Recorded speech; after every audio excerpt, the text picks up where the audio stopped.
wanted to quickly and very briefly welcome you all to this Skoll Center Skoll World Forum ecosystem event. It's with Professor Mark Ventresca and Dr. Sudhir Ramamurthy, two of the researchers on the Systems Change Observatory Research Project, which we've hosted here at the Skoll Center over the past few years. Today, they're going to be talking about whether your theory of change is limiting your systems change. We're going to hear from them for about 20 minutes, some key insights coming out of their research. Then we're going to have some time for breakout rooms where you can share your own experiences and discuss how this lands with you and how it resonates. Then we'll come back for discussion all together. So without further ado, I'll hand over to Sudhir and Mark. Thanks, Jessica. Hello, everyone. I'm Sudhir Ramamurthy, and my colleague Mark Ventresca is here as well. Yes, I've just started sharing my slides. As you might recollect, this is the title of the session. Is your theory of change limiting your systems change? Just as a reminder, this session is part of the Skoll World Forum's Ecosystem Day and is wholly curated and hosted by the Skoll Center for Social Entrepreneurship at Saïd Business School, of which we are a part.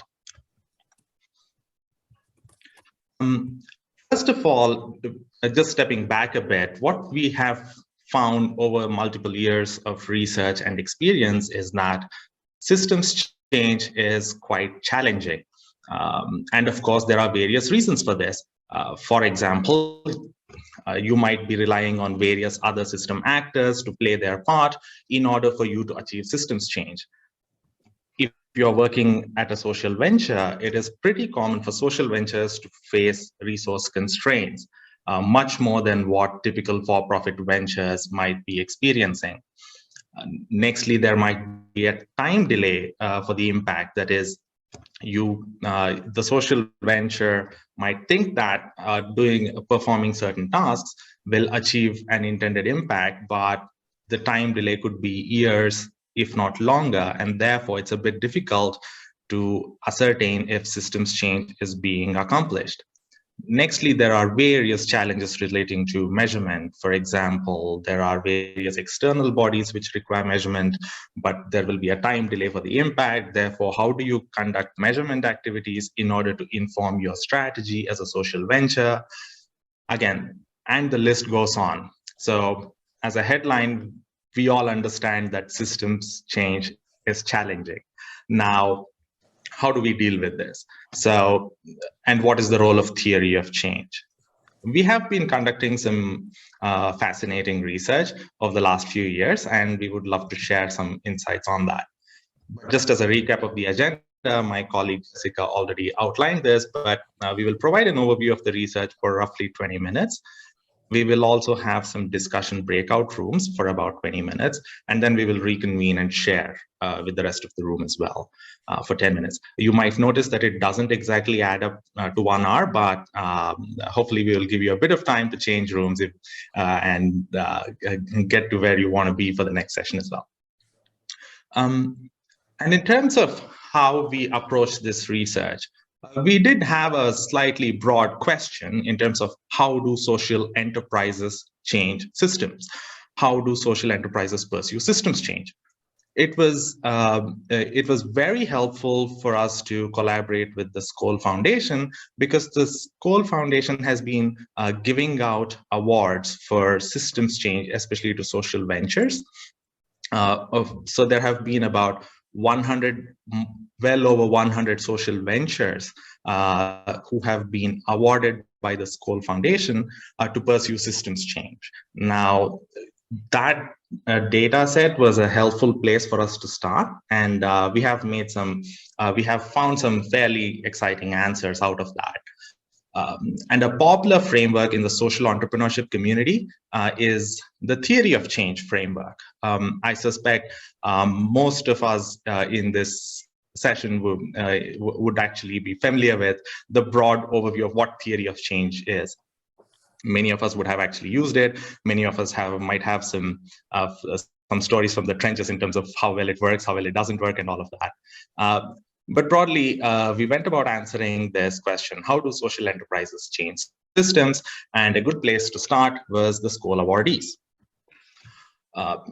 Just as a recap for anyone who is not already familiar with the Skoll Foundation's awardees, the Skoll Foundation has been giving out awards to social enterprises each year since 2005. The list is publicly available on the website on the right. Now, these are the Skoll Awards for Social Entrepreneurship. Now, each awardee receives a grant or an investment. As of the amount has varied, but as of 2020, a number is indicated there. And this award is, let's say, for about 3 years to scale their work and to increase their impact. And also, they are lifetime members of the community of awardees themselves and Skoll Foundation. As of 2020, about 120 awardees, so well over 100 awardees have been part of this community. Now, this was the data set that we were dealing with. And it's a fascinating place to start. These are very inspiring social ventures who have went away and tackled social and environmental problems in different parts of the world. Now, when we started looking into the data set, now, how are the data spread out? Well, this is where it gets into a little bit of a challenge in terms of how to conduct research on such a data set, because the spread is not even. As you can imagine, early awardees can give you a little more data because you have more years for which you could have more snapshots of data and insights for data. But and you usually have rich data for the year of the award, because that's when the social venture submits a lot of information about itself in order to communicate to the foundation what it is doing, what is its theory of change, what are the metrics that it is keeping track of, etc. But over the years, that insight tends to taper, especially after the award period has concluded. And also, many enterprises might have a different number of grants because there might be beyond the award funding for many of these social ventures. So the spread is not even. Just as an overview, the spread is not even because if it's an early awardee, there is more likely to be snapshots of data for more number of years. But if it's a later awardee, someone who got an award in 2020, we are unlikely to have information about what their theory of change was or what they were doing 10 years ago.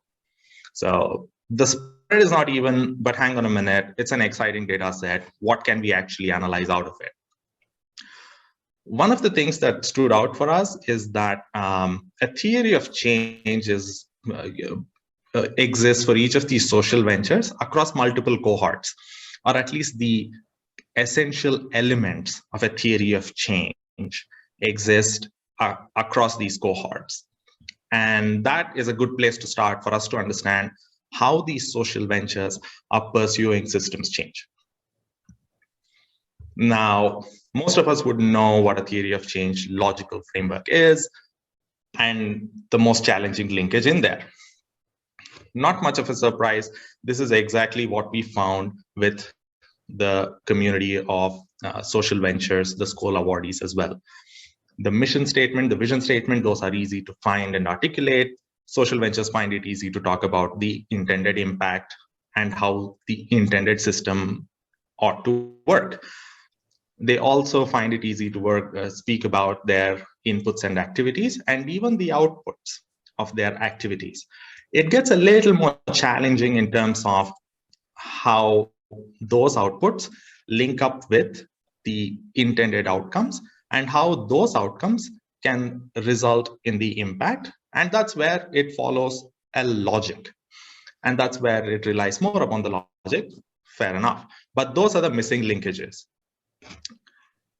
And what we found was that, let's stick to top 3 key findings. Number 1, the theory of change is useful but contested for changing systems. We find it useful, but there are quite a few challenges in theory of change as we currently use it and as it's currently being applied. Nextly, it needs to be a living document, and we shall come to what we mean by a living document and how that is actually helpful. Thirdly, and finally, how to think of a field of change makers to achieve systems change. So we are actually moving from talking a little bit about theory of change in the beginning of the key findings and moving towards speaking more broadly about systems change itself in the third finding. We will spend one slide on each of these three findings. Now, the theory of change, when I say that it's useful but contested, what we find is that social ventures find it easy to measure the organizational footprint. But it's a little difficult to measure impact. That is, when they speak of, when a social venture talks about its inputs, activities, and outputs, it's easy to measure the number of participants who turned up at a workshop. It's easy to measure the collaborators, to identify the collaborators and what is happening in that relationship. It's also easy to measure the number of geographic regions in which a social venture is currently operating. But those are all still related to organizational footprint. Those are not necessarily measures of impact. So when we, the rest of that linkage from output to outcome and outcome to impact is a little more reliant on logic, while the measurement is still on the organizational footprint. And this has been a challenge with the theory of change. And one of the key things that we identify as a strength for tackling this is to first clarify the linkage from outputs to outcomes. And a good place to start is to distinguish between operational metrics and impact metrics. Operational metrics might be related more to the activities of the social venture, but impact metrics are related to the beneficiary and the impact upon the beneficiary. So distinguishing between operational metrics and the impact metrics is a good place to start, and therefore deciding the strategy by which the social venture would actually pursue systems change itself. When we speak of theory of change as a living document, what we are highlighting here is that it is helpful to explicitly state the assumptions that are underlying a given social venture. So for example, what are the assumptions underlying your theory of change as a social venture? Assumptions, what we mean by assumptions are basically two categories. Firstly, these could be beliefs, or there could actually be an empirical basis to an assumption. And each theory of change is built upon various assumptions. Some of these could have an empirical basis, but some of these could just be beliefs. For example, there could be an assumption that improvement in farm income will result in higher spending on education or healthcare. Now, is that a belief, or do you have an empirical basis for it? Now, it is helpful to actually have these assumptions listed because it can help make the theory of change a living document. For example, sharing your assumptions with other system actors is a good place to start, because if you can articulate your assumptions and identify that some of these are actually beliefs, some of the other system actors may be able to help you clarify whether those beliefs are actually beliefs or whether there's an empirical basis for it, or they might help you revise those beliefs if they have better data to back up their understanding of the system. Nextly, it's about revising those assumptions over time, because the empirical basis may actually shift over time, and therefore requiring a revisit of your theory of change itself. So it is helpful to have the theory of change as a living document, to update it, and as part of updating it, first identifying the assumptions upon which the theory of change is based. And those assumptions, we have identified that it's helpful to classify them as either beliefs or having an empirical basis, and then actually discussing those with other system actors. And the third finding was more in terms of field of change maker achieve systems change. That is, most of the social ventures have a fairly detailed understanding of the collaborators with whom they are working.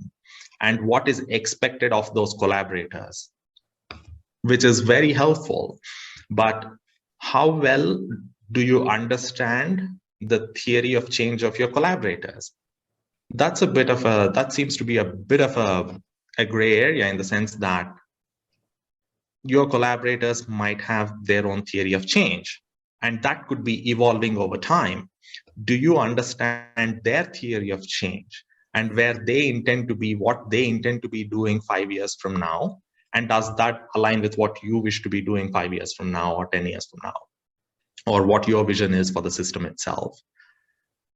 And all of this is a little important because your theory of change is the road taken.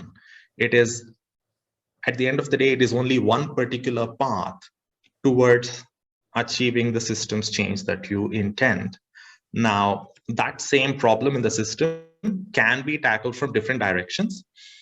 What we find is that working with other change makers would require you to understand that they are on different paths, and how you would actually have this field of change makers, many of them on different roads towards the same problem and towards the same systems change.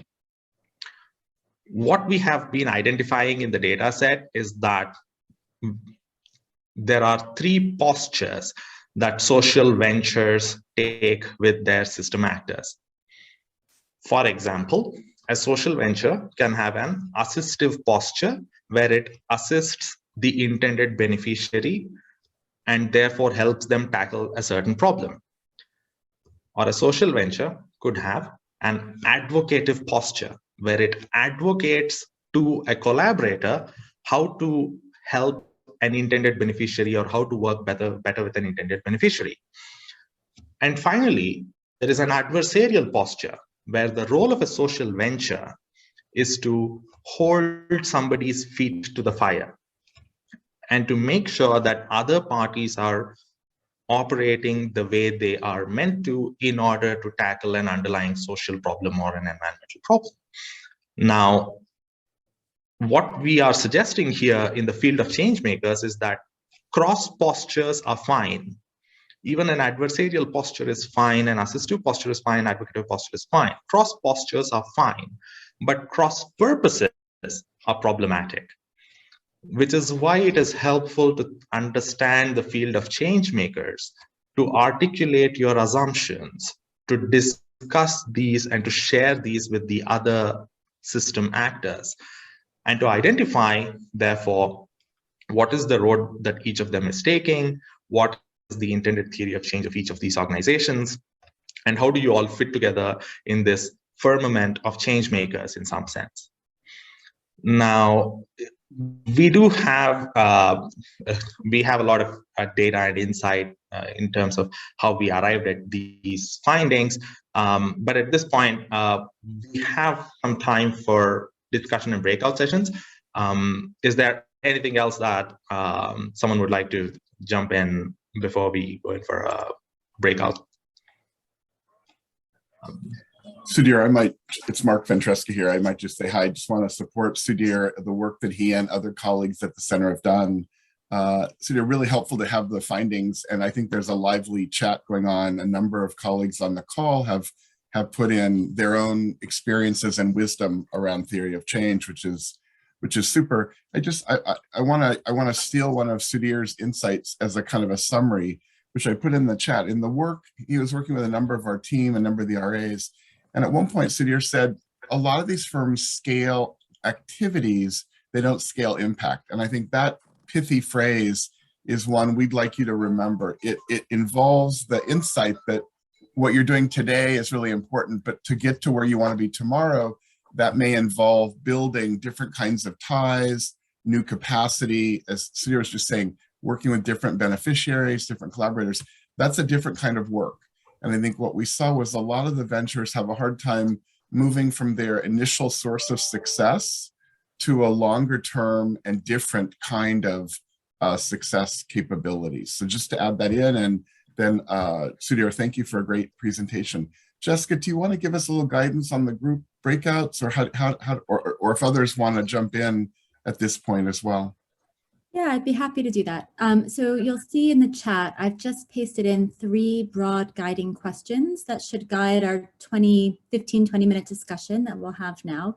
The breakout groups are fairly big, but hopefully that'll give a breadth of experience that we can draw on, including some of the Skoll Awardees in each room. So in each room, we'll have a facilitator, we'll have a note taker. Please feel free to be open. We're not recording the breakout rooms. I'm just taking some notes. So yeah, feel free to be candid. I think it's okay to go into those rooms now. I hope all the facilitators have seen the questions in the chat.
Welcome back, everyone.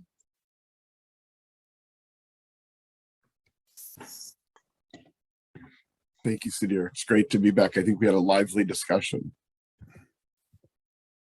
Yes, that was a fascinating discussion. Yeah, I was in one of the breakout rooms as well, and I thought it was quite interesting, quite exciting. Yes, and we have a few minutes for reconvening and sharing with the rest of the room. I was wondering if we could hear a bit from breakout room number 1 in terms of we had a few discussion prompts. I was wondering if there was much agreement on or disagreement on whether this agrees with how people have been thinking about theory of change and impact as well. Sudhir, I'm not sure if we knew who were in which group. So maybe there was a group I was with, a group that Peter was with, Peter Droback, a group that Jessica was with, and a group you were with. So yeah, I was in breakout room number 2, and I can begin. And yeah, so we can just go around the room now. We found much agreement in terms of actually saying that yes, the theory of change is contested in some way, and how to actually think more broadly about the non-linear complex relationships, and therefore actually figuring out how to actually work towards systems change itself. There were also other mentions in terms of the difficulty to articulate a theory of change early on, and therefore why it is important to revisit it in order to achieve systems change itself. and how it is difficult to actually achieve collaboration. And that was in terms of the third question. We identified that in terms of further tools needed, currently we are only talking about field of change makers, but actually we need fairly important guidance and in some way management tools to achieve the collaboration needed among finance and hardware on the ground and bringing various institutions together. So in that sense, I think we did cover the full gamut of questions and identifying that, yes, we have, it's a fairly challenging space, but there was much agreement in terms of how we were thinking about theory of change itself. Mark, over to you in terms of anything from your room. That's great. Yeah, super. I'm going to let Susanna go from our group. Susanna is a new colleague at Skoll, postdoc coming to us who does work really on systems change and leadership. So Susanna, do you want to give us 2 or 3 quick points? Sure, with pleasure. So I think one of the biggest common themes in our group was about the practicalities of trying to keep it living, trying to keep the theory of change actually living. So part of the challenge with trying to identify assumptions and changing assumptions while doing the work on the ground. And then as well, I think there were a few sort of open-ended questions around when you're convening, when you're creating theories of change within a system of change, how do you incorporate everybody's viewpoint when they're sort of all coming from different places? And under the umbrella of sort of the dynamics of it all and ongoing change, there was also a question around leadership changes. So when a CEO changes and then the organization has to sort of go back to square one and create a new theory of change based on new objectives. So I think those are some of the high level major points we had. Super, that's great. Kay, can I also just to speak up? Kay is maybe just say a minute about your kind of core insights, which were so helpful in the group. Sure thing. So again, leading off on that, one of the things that we heard was really around that big challenge of bringing everyone together and finding the time and making the space to really do the work, and how it's still this big question around how much time should we spend on creating that perfect theory of change, but reality is happening all the time, right? So how do we make that compromise between creating those building blocks, as one of my colleagues said on the call, and getting that like good enough versus creating that like flawless theory of change. So that's a real challenge, and how to come back and keep it alive. And Kay, what is it that you do, just so people know why you're an interesting person to listen to? Oh, sure. So I come from a theory of change driven organization, but not only that, but I help others create theories of change as part of the program that we run, which is an impact accelerator. So I work with teams all around the world, including governmental teams who have never heard of theories of change and have this huge mental block around like, what are you talking about? And trying to bring people to seeing the value of it, and really helping them, as we heard at the beginning of the call, think about what are outcomes. So moving them away from just focusing on those activities to creating a theory of change. And it is a big challenge, but I would say one of the things that I have going for me is I get to require people to come and do the work, and also require them to come back 6 months later and look at it all again, which is indeed one of the challenges that we heard in my group, was creating that time and space. So I get to be one of those people that helps create that space. And hey, thanks so much. And Susanna, yep. Thank you both. On to the next group. I think Jessica was on one of those groups. Jessica, am I right? You were in a different room? Yeah, I'd be happy. Well, I'll share a couple of really quick points. And then some of my colleagues from our group have made a few points in the chat. So let me just make a few points, and then I'll hand over, Sue or Caleb, if either of you wants to add. I think would love to hear from more people rather than just our team. So really quickly from me, we talked about, your points, Sudhir, about, bringing together different theories of change for that collective impact. But how do you do that in practice when you're working with so many different stakeholders? How do you align practically? We talked about how hard it is to scale well, scaling outcomes towards impact, but also, concrete examples of scaling, like the tricky work of participatory grant making, for example, and how hard that is. And there was a real call for sharing examples of really good theories of change as well. So thank you to the person who shared Catalyst 2030 in the chat. If any of you have great theories of change in your organization, please do share them in the chat so we can get inspired by examples of good practice. I'll stop talking, but Caleb or Sue, if you wanted to elaborate on either of your points in the chat, please feel free.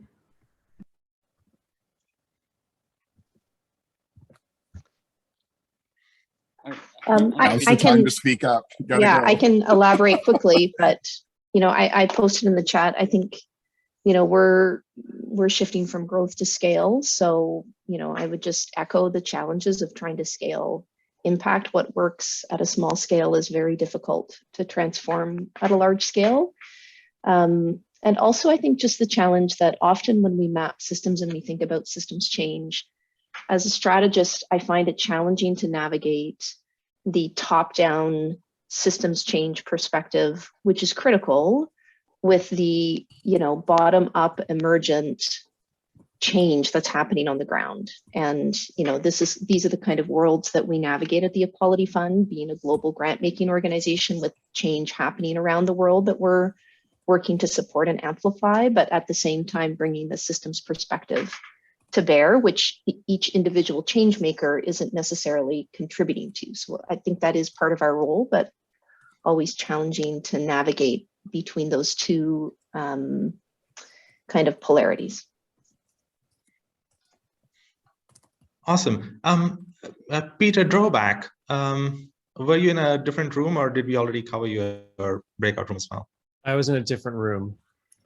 Save the best for last. Let's see, we had a really rich discussion. I won't repeat points that were already made, I think, because there were a lot of similarities.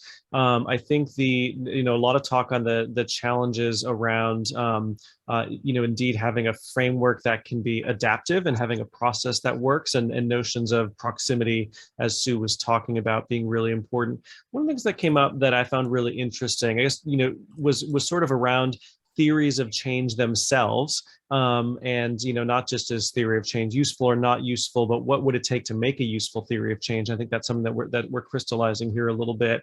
That something that's a bit more adaptive might focus more on almost values and principles, and like the Catalyst 2030, a sort of a desired future system state of here's where we want to get to, and we may have some general path path markers along the way, but it's not going to be very linear. And something that two quick things. Motaz in our group pointed out the work of Michael Quinn Patton on principles focused evaluation, because our discussion did sort of go from theory of change into evaluation and all the complexities around that. So a different kind of lens for thinking about how to measure impact around principles. And then Sherry, we talked also about notions of power and who decides and who sets theories of change. Of course, power dynamics are so critical in all of this work, but pointing out that who asked the questions and how those questions are framed and asked, how that theory of change is defined, how the evaluation might be defined, may already set you down the wrong path if the right folks aren't involved, the right kinds of expertise, etc. So thinking about those power dynamics from the get-go is so important. Awesome. Thanks, Peter. Yes, and I think we have a few more minutes. Any other insights or final comments, or otherwise I'll pass it over to Mark, because he has actually been guiding much of the research project, for any final comments on this.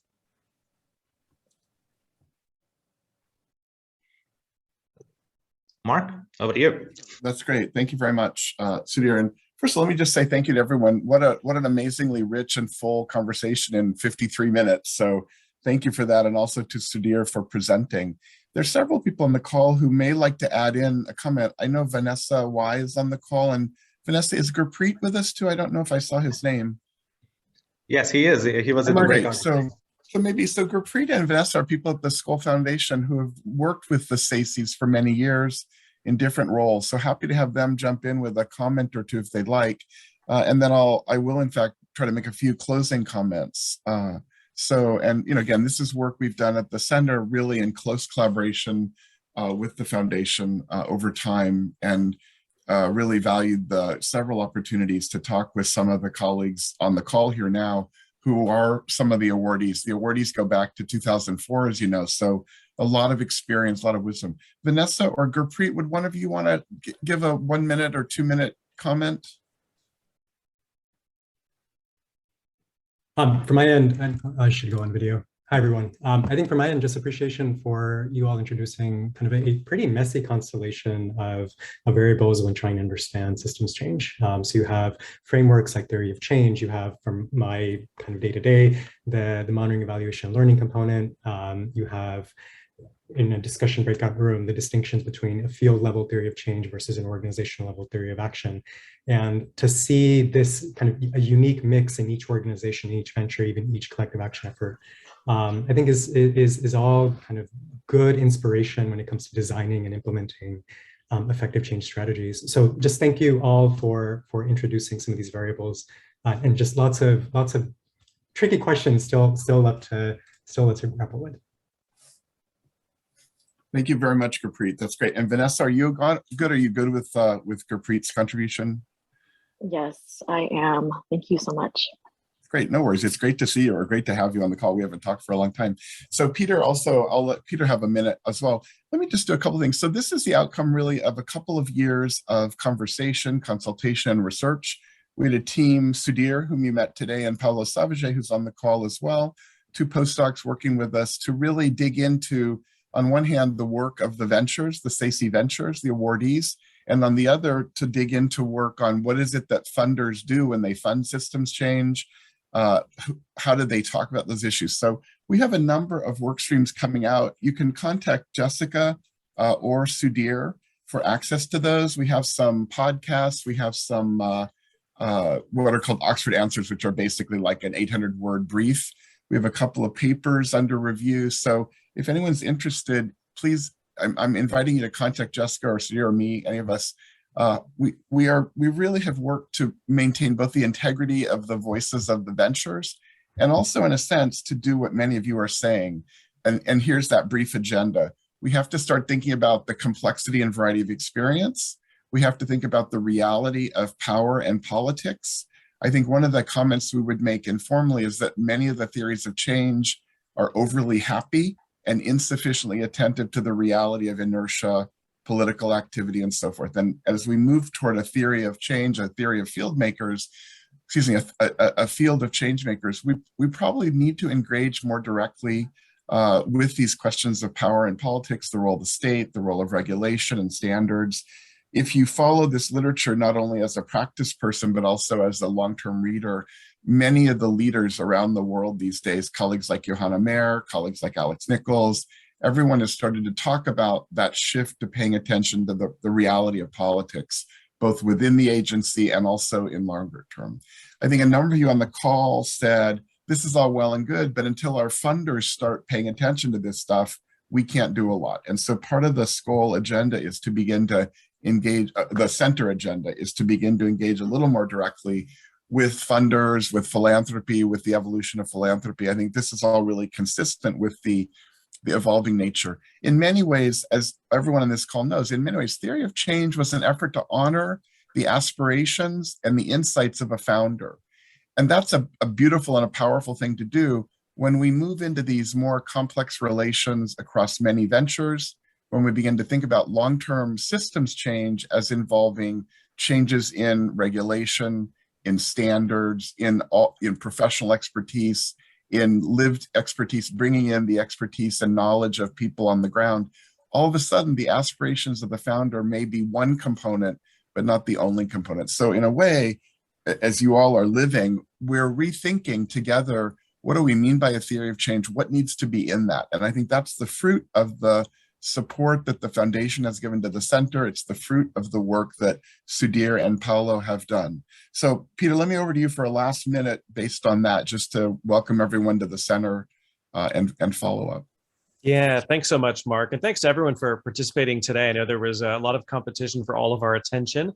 We really appreciate it. Today's session for me just really highlights or exemplifies what I love about the Skoll World Forum, which was just a lot of rich discussion, a lot of people, some of whom I knew and some of whom I didn't, who brought a lot of great ideas and insights to the table. You know, I learned a ton this hour. So thanks to Mark and Sudhir and the rest of the research team. Thanks to Gurpreet and Vanessa and all of our colleagues at the foundation. This has been a wonderful partnership, and really, you know, the idea was to try to, you know, make sure that these are research insights that are generating, you know, real action, that are informed by practice and can influence practice. So as Mark said, outputs coming, and they're working on several manuscripts and other reports. You know, at the center, we're doing a lot of thinking and work in this space, both in terms of research, and so I think for those who are interested in engaging further or thinking about how even to kind of broaden the range of organizations and experiences that we might look at in future research, I think we'd be really open to that. And that we're also trying to link this to some educational activities as well, how we think about you know, training and developing and leading in social innovation and in change making as well through things like our Map the System program. So hopefully this is the beginning of much more work and collaboration together. Our doors are certainly open. And so feel free to get in touch with Jessica, with myself, and we can always point you in the right direction to colleagues across the Skoll Center in Oxford who might help you. So thanks, everyone.